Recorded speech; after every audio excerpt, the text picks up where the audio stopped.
Sebagai negara yang dikenal dengan sumber daya alamnya yang melimpah, Indonesia memiliki banyak tanaman yang bisa dikembangkan sebagai bahan pangan selain beras. Salah satunya adalah sorghum, sejenis gandum yang dapat bertahan hidup di wilayah yang beriklim tropis dan subtropis. Sayang, keberadaan sorghum kerap dilewatkan dan sangat jarang dibudidayakan dengan serius.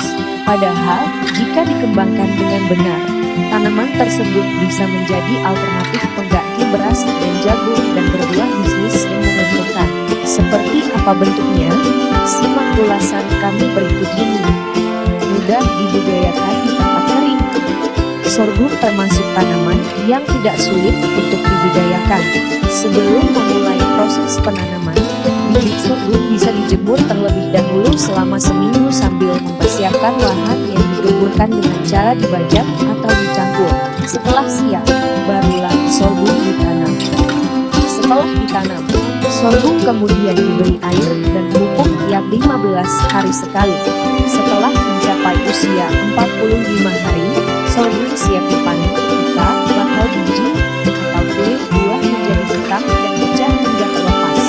Seperti tanaman tropis kebanyakan, sorghum mampu dibudidayakan di daerah kering yang memiliki curah hujan rendah, memiliki kandungan gizi yang tinggi.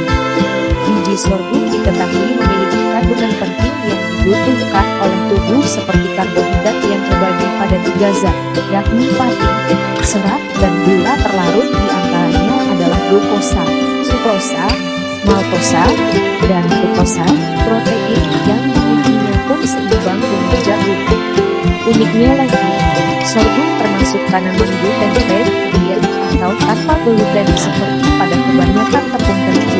Hal ini justru menjadi kelebihan dari sorghum sendiri, mengingat banyak negara-negara maju tengah menggagalkan tren gerakan gluten-free diet, yakni mengurangi konsumsi gluten untuk hidup lebih sehat.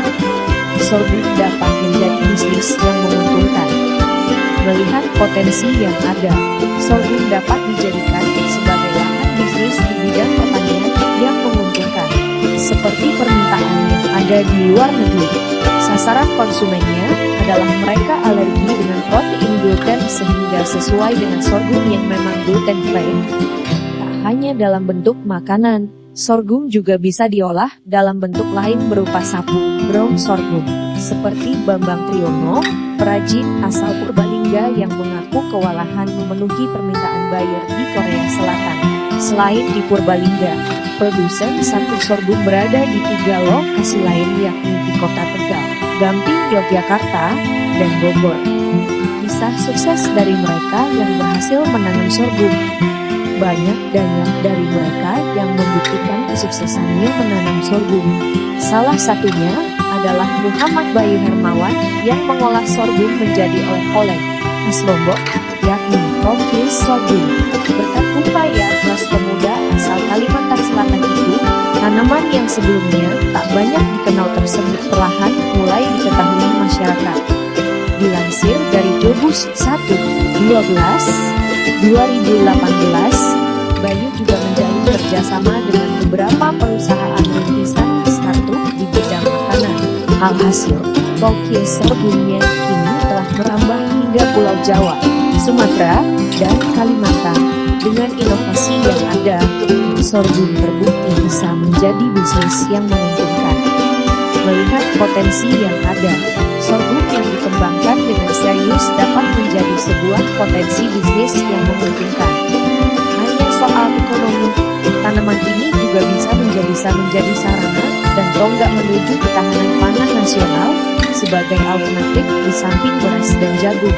Mudah-mudahan semakin berkembang ya sahabat Bombastis.